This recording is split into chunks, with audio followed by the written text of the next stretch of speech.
تیسرا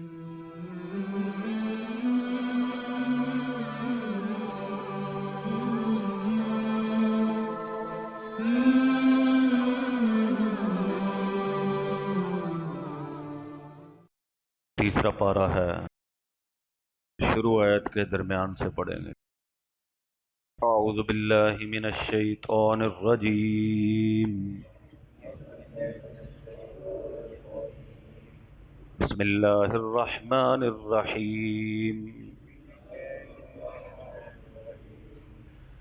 وَلَوْ شَاءَ اللَّهُ مَا اقْتَتَلَ الَّذِينَ مِن بَعْدِهِم مِّن بَعْدِ مَا جَاءَتْهُمُ الْبَيِّنَاتُ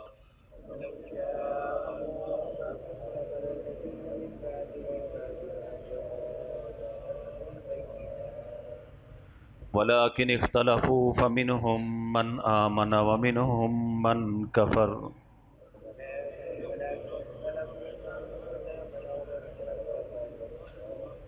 وَلَوْ شَاءَ اللَّهُ مَا اقْتَتَلُوا وَلَٰكِنَّ اللَّهَ يَفْعَلُ مَا يُرِيدُ۔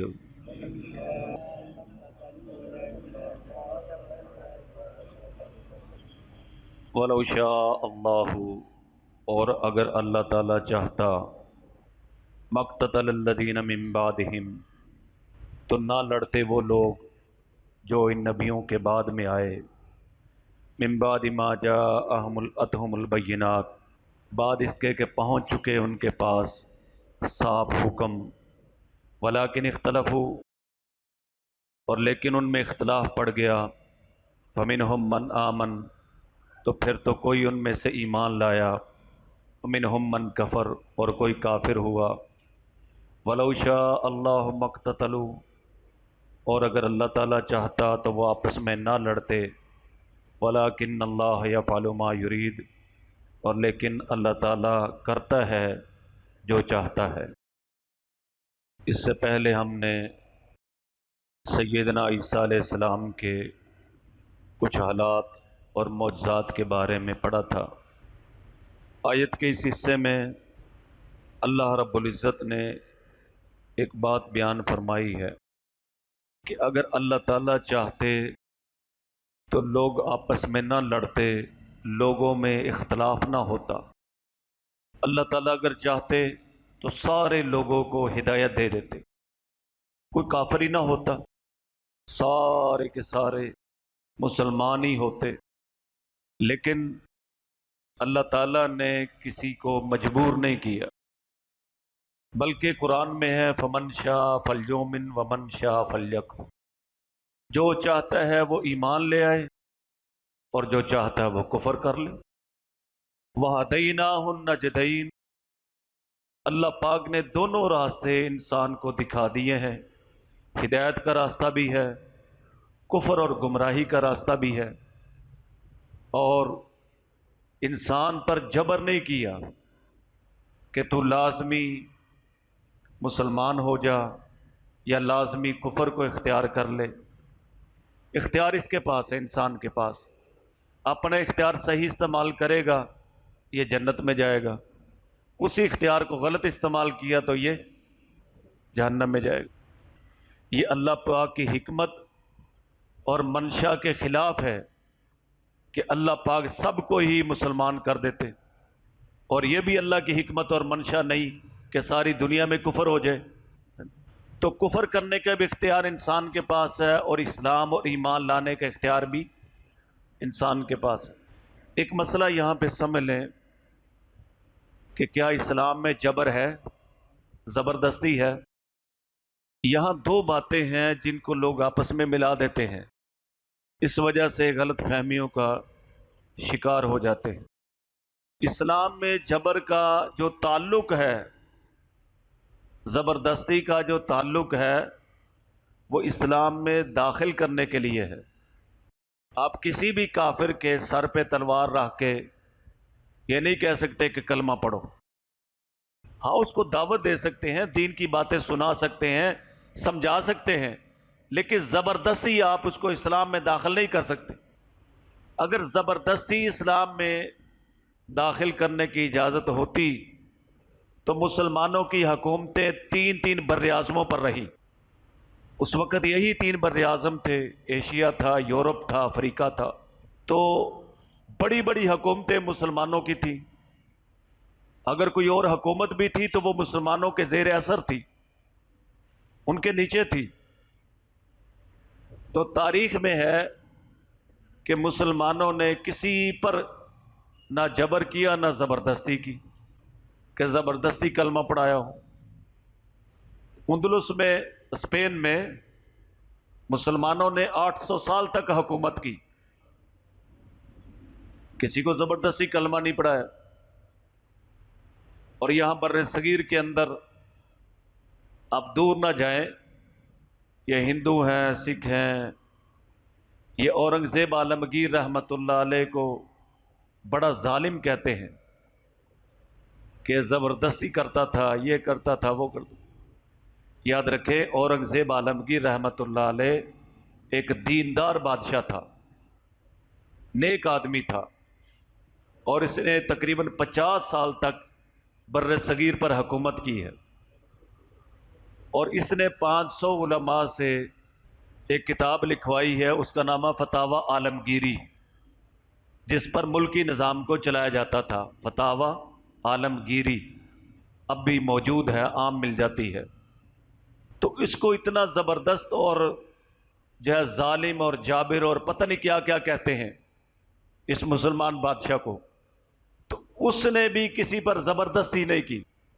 اگر صرف بر صغیر کے اندر مسلمان لوگوں کو دین میں داخل کرنے کے لیے زبردستی کرتے تو یہاں کو 2-4 سال نہیں، سینکڑوں سال مسلمانوں نے حکومتیں کی ہیں۔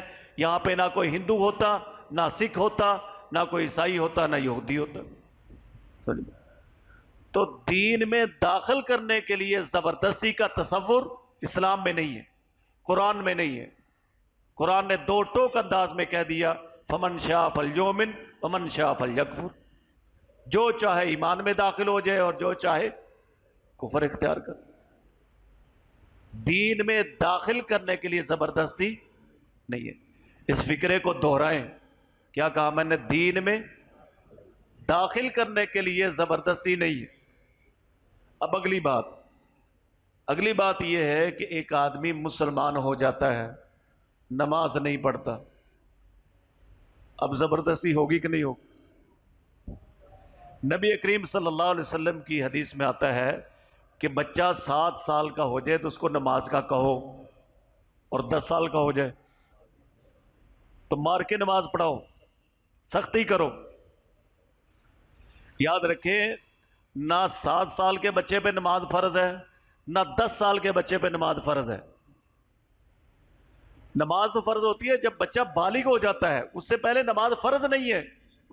لیکن 10 سال کے بچے پر سختی کرنے کا حکم نبی کریم صلی اللہ علیہ وسلم نے دیا، اور جو 40 سال کا بھی ہو کے نہ پڑھے پھر تو امام ابو حنیفہ رحمۃ اللہ علیہ فرماتے اس کو جیل میں ڈال دو، یا وہ نمازی بن جائے یا جیل میں مر جائے۔ امام احمد بن حنبل رحمۃ اللہ علیہ فرماتے ہیں جو ایک نماز جان بوجھ کر چھوڑ دے وہ کافر ہو جاتا ہے، اس کا ہمارے دین سے کوئی رشتہ، کوئی تعلق باقی رہتا ہی نہیں ہے۔ یہ 2 باتیں ہیں جس کو لوگ آپس میں خلط ملط کرتے ہیں۔ اب سعودی عرب میں منشیات کی سزائے موت ہے، سزائے موت ہے۔ جو وہاں پہ منشیات لے کر جائے، پکڑا جائے، اسے سزائے موت دی جاتی ہے، ٹھیک۔ اب سعودی عرب کسی کو مجبور کرتا ہے کہ بھائی سعودی عرب آ جاؤ، آپ کی مہربانی ہے، چرس لے کے سعودی عرب پہنچ جاؤ۔ کسی کو مجبور کیا اس نے؟ کسی کو مجبور نہیں کیا۔ لیکن ایک بندہ اگر سعودی عرب پہنچ جاتا ہے تو اس پر سعودی عرب کے قوانین لاگو ہوں گے کہ نہیں ہوں گے؟ یورپ کے اپنے قوانین ہیں، امریکہ کے اپنے قوانین ہیں۔ امریکہ کسی کو زبردستی نہیں بلاتا کہ میرے ملک میں آؤ، لیکن اگر کوئی امریکہ میں داخل ہوگا تو اسے امریکہ کے قوانین فالو کرنے پڑیں گے، اس کے مطابق اس کو چلنا پڑے گا، اگر نہیں چلے گا تو جیل جانا پڑے گا۔ اب جناب کوئی بندہ کہہ دے کھڑا ہو کے کہ جناب سعودی عرب میں تو یہ قانون بڑا سخت ہے کہ منشیات کی سزائے موت ہے، تو سعودی عرب والے کیا کہیں گے؟ بھائی ہم نے کہ تمہیں دعوت نامہ بھیجا تھا کہ جلدی سعودی عرب میں تشریف لاؤ، امریکہ کہے کہ ہم نے تجھے بلایا تھا، یورپ والے کہہ دیں کہ ہم نے تمہیں بلایا تھا، لیکن اگر تم ہمارے ملک میں آؤ گے تو پھر تمہیں ہمارے قوانین کو ماننا پڑے گا، اس پر چلنا پڑے گا۔ بات سمجھ آ رہی؟ اسی طرح دین میں داخل کرنے کے لیے اسلام میں جبر کا اور زبردستی کا کوئی کنسپٹ نہیں ہے، کوئی تصور نہیں ہے۔ لیکن اگر ایک آدمی اپنی مرضی سے کلمہ پڑھ لیتا ہے، ایمان میں داخل ہو جاتا ہے، اسلام قبول کر لیتا ہے، تو اسے اسلام کے قوانین کو ماننا پڑے گا۔ آج کل لوگ جو ہے نا وہ بیٹھتے ہیں اور بیٹھ کے اسلام پہ اعتراضات شروع کر دیتے ہیں اور کلمہ بھی پڑھتے ہیں، اور تمنا کیا ہوتی ہے؟ اللہ کرے موت مدینے میں آئے۔ ان کے کو بھائی نماز پڑھ لو، وہ جی اللہ بڑے غفور رحیم، وہ بھائی داڑھی رکھ لو، وہ جی اسلام میں اتنی سختی نہیں ہے، تو اتنی پھسلن بھی نہیں ہے کہ ہر جگہ پھسلتے رہو۔ آج کل لوگوں نے دین کو جو ہے نا اپنی مرضی کے مطابق ڈالا ہوا ہے۔ کوئی بھی دین کی بات کرو، وہ چھوڑو جی مولوی صاحب، اسلام میں اتنی سختی نہیں ہے، اسلام میں اتنا جبر نہیں ہے، یہ نہیں ہے، وہ نہیں ہے، فلاں نہیں ہے، تو اسلام میں ہے کیا؟ وہ کہتے ہیں، ایک آدمی کسی کے پاس گیا، کہتا ہے میرے نا شعر بنا دو۔ وہ بناتے ہیں نا، کیا کہتے ہیں اس کو؟ ٹیٹو۔ اچھا، ابھی 2-3 دن پہلے ایک بندہ میرے پاس آیا، کہتا ہے میں پولینڈ میں رہتا ہوں، تو وہاں اس نے ٹیٹو بنائے ہوئے تھے۔ میں نے کہا یہ کتنے کے بنے ہیں؟ کہتا ہے یہ تقریباً پاکستانی 25,000 کے بنے ہیں۔ میں کو خدا کا خوف کرو۔ کہتا جی وہاں رہتے ہیں تو وہ کچھ نہ کچھ تو ان کی پھر کرنا پڑتا ہے نا۔ میں نے کہا اس کے بغیر تو گزارا ہی نہیں، اللہ معاف کر۔ اچھا، وہ ٹیٹو بنانے چلا گیا، کہتا ہے شعر بنا دو۔ اب وہ شعر بنانے لگا، اب جب سوئی اس نے چبوئی نا، کہتا ہے یار بڑی تکلیف ہو رہی ہے، کیا بنانے لگے ہو؟ کہتا ہے یہ پوچھ بنانے لگا ہو، دم بنانے لگا ہو۔ کہتے یار بڑی درد ہو رہی ہے، یہ دم رہنے دو، دم کے بغیر بھی شعر ہوتا ہے۔ اچھا، وہ کرتے کرتے پھر کوئی شعر کا کوئی اور حصہ بنانے لگا، کہتے یار یہ بڑی درد ہو رہی ہے، تو یہ کیا بنا لگا؟ کہتا یہ شعر کا فلاں حصہ بنانے لگا۔ کہتے یار یہ بھی رہنے دو، اس کے بغیر بھی شعر ہوتا ہے۔